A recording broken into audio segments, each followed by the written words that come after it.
Olá! A redução do auxílio emergencial de R$ 600 para R$ 300 por mês é o motivo da obstrução das votações no plenário da Câmara.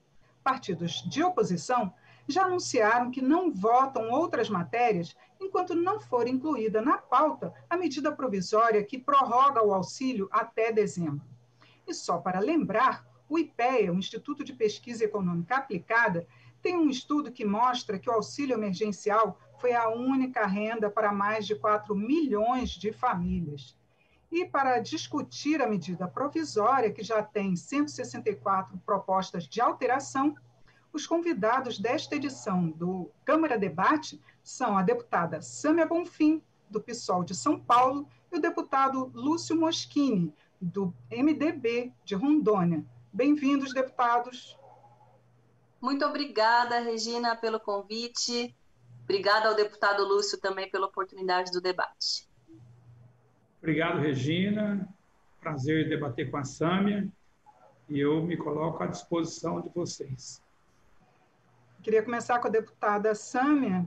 Queria que a senhora explicasse para a gente, aqui a senhora atribui essa demora na votação dessa medida provisória que prorroga o auxílio e também reduz o valor, já que tem até uma hashtag 600, pedindo para manter o valor de R$ 600 por mês. Pois é, Regina, o Congresso Nacional votou o auxílio emergencial de R$ 600 para as famílias mais vulnerabilizadas no contexto da crise da pandemia da Covid-19 e R$ 1.200 para mulheres, mães, chefes de família. Através da medida provisória 1000, o governo Bolsonaro reduziu o valor desse auxílio para metade, ou seja, R$ 300 e R$ 600. O que nós esperamos é que o conjunto dos congressistas que aprovaram justamente o auxílio agora não aceitem que tenha uma redução tão drástica sem que o Congresso dê uma resposta.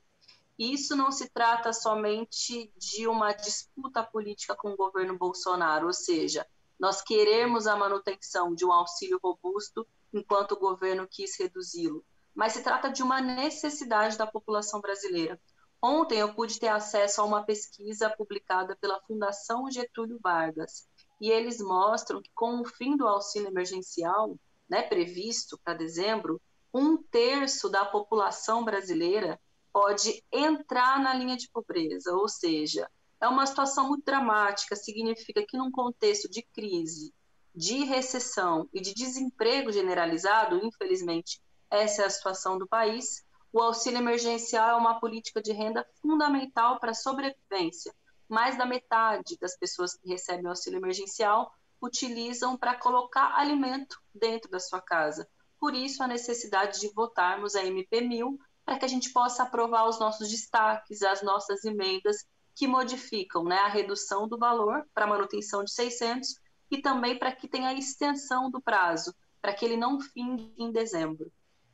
Deputado Moschini, esse estudo do IPEA, ele também mostra que houve uma elevação na renda dos mais pobres, das famílias mais pobres, com reflexo até na economia, que facilitou não ter uma perda tão grande assim de consumo. Queria que o senhor falasse para a gente sua posição sobre o aumento do valor para R$ 600, ao contrário do que está pedindo a MP. Olha, nós temos que ter um parlamento também responsável com a política fiscal do nosso país. É lógico que eu quero de 600, 700, 1.000, acredito que ninguém vai se negar a isso, mas nós temos uma parcela de responsabilidade também. Esse é um auxílio emergencial, ele é para um socorro momentâneo, ele não é um programa do governo para se perpetuar. Então, quando foi instituído esse auxílio de R$ 600, ele tinha um prazo já definido, foi prorrogado, depois foi prorrogado, e agora nós queremos de 600, sim, mas e o nosso país aguenta? Nós temos caixa para isso? Nós temos condições de pagar? Então, aí também, Regina, entra o senso de responsabilidade do parlamento, e é nesse contexto que eu entendo que o governo mandou a MP de R$ 300, porque é o máximo que eles podem pagar. A política econômica do governo, com certeza, definiu isso de acordo com as nossas condições financeiras. Agora, qualquer um queria pagar 600. O próprio presidente Bolsonaro tem certeza que o desejo dele era pagar 600 ou mais. Mas e aí? A questão da MP está lá para ser votada, aí nós já temos uma oposição política, uma restrição à pauta verdadeira, legítima, mas que nós temos que ter a devida cautela, porque a emenda, na grande maioria, nós já estamos com quase 150 emendas, na sua grande maioria está prorrogando, ou então encaminhando para alguns tipos de família, pessoas, de acordo com a sua necessidade e vulnerabilidade. Então, nós vamos ter que votar sim. Eu até acho importante que cada parlamentar possa exercer o seu direito ali, mas a obstrução da pauta é um vetor legítimo da oposição e nós respeitamos. Entretanto, ao ser pautada, até mesmo eu, na condição de vice-líder do governo, eu vou trabalhar junto aos meus pares para que nós possamos ter um voto de responsabilidade também com o nosso país. Aliás, não é só esse recurso, não é só esse tipo de renda. Nós temos vários programas sociais que beneficiam as pessoas. Agora, o 600 foi extremamente importante. Vê como está o comércio local hoje. Olha, nós temos dificuldades de comprar, pelo menos aqui no meu estado, não tem tijolo, não tem cimento, não tem ferro. Estou falando uma realidade do comércio. Se você for nos hotéis de Porto Velho, os hotéis estão lotados. Então, nós estamos saindo desse momento gradativamente. E o auxílio emergencial também está sendo diminuído gradativamente.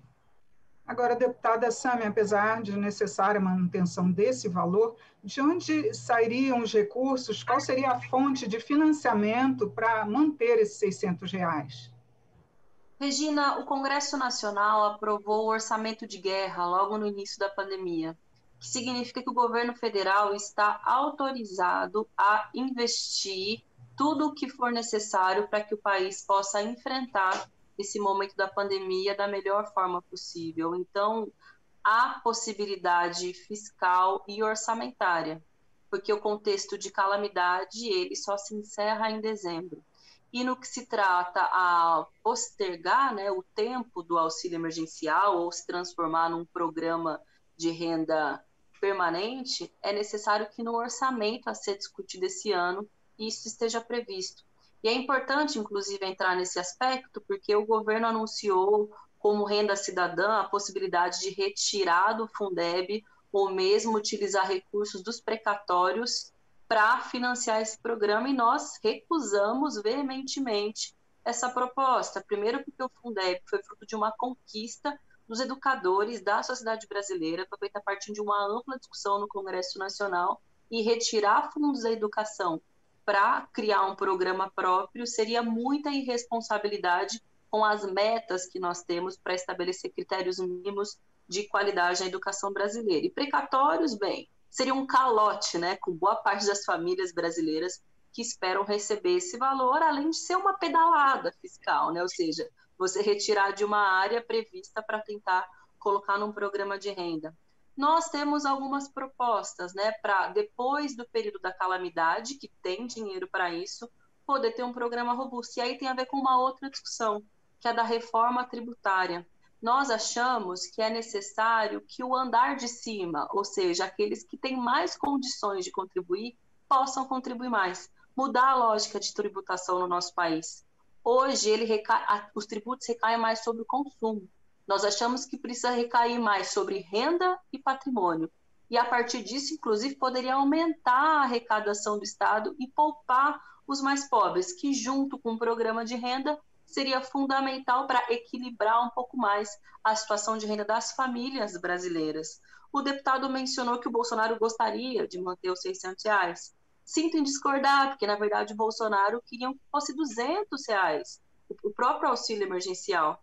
Agora ele reduziu para 300, mas olha só, ainda é R$100 a mais do valor que ele gostaria que fosse implementado desde o início da pandemia. O auxílio ele é fundamental para manutenção das atividades econômicas. No estado de São Paulo, no mês de agosto, houve um aumento do ICMS. Sem o auxílio emergencial, seria, aliás, o aumento da arrecadação, né, do estado do ICMS. Sem o auxílio emergencial, provavelmente seria uma situação muito mais difícil do ponto de vista econômico. Então, essa política de renda ela é importante para que as pessoas consumam mais, para que os comércios não fechem, para que não tenha desemprego e para que a economia possa crescer. Essa agenda recessiva de não investimentos por parte do Estado, na verdade, só aprofunda a crise e torna a situação da população mais pobre muito mais difícil. Agora, a gente tem poucos minutos, eu vou fazer uma pergunta para os dois. É que alguns parlamentares estão defendendo a venda de estatais para poder financiar tanto o auxílio emergencial quanto os programas assistenciais. Deputada Sâmia, qual a sua posição? Seria uma alternativa? Não, eu sou radicalmente contra a venda de estatais, até porque boa parte delas corresponde a setores estratégicos para a economia brasileira, para a soberania nacional. Enfraquece muito o nosso país do ponto de vista da relação com os demais, mas também gera uma onda de desempregos, de queda na arrecadação, no consumo e ainda mais crise. Eu acho que essa lógica fiscalista e da austeridade precisa ser revista no nosso país. A gente precisa compreender o papel do Estado como um investidor, um garantidor de direitos, de manutenção das suas empresas públicas para que o país volte a crescer. Olha, nós temos estatais que são verdadeiros elefantes brancos. Eu entendo que nós temos estatais que são estratégicas para a nossa economia, para o nosso país, mas não é a questão de vender estatal para financiar um programa de renda. Nós temos que vender estatais para enxugar o Estado. O Estado tem que ser leve, o Estado tem que poder socorrer o cidadão no momento de pandemia e poder pagar 170 bilhões de reais. Mas nós temos estatais no Brasil que só serve para dar emprego, só para dar emprego. Então, apesar de nós termos várias que são extremamente importantes, além de ser estratégica para a nossa economia, não tem cabimento a gente no século XX, já na era da informática, ficar sustentando essas estatais como totalmente improdutiva e às vezes sem nenhum benefício para a sociedade. Deputados, muito obrigada pela participação, esclarecimentos aqui para nossos ouvintes e telespectadores sobre a medida provisória que reduz o valor do auxílio emergencial. Muito obrigada, Regina. Obrigada, deputado, pelo debate. Obrigado, Sâmia. Obrigado, Regina.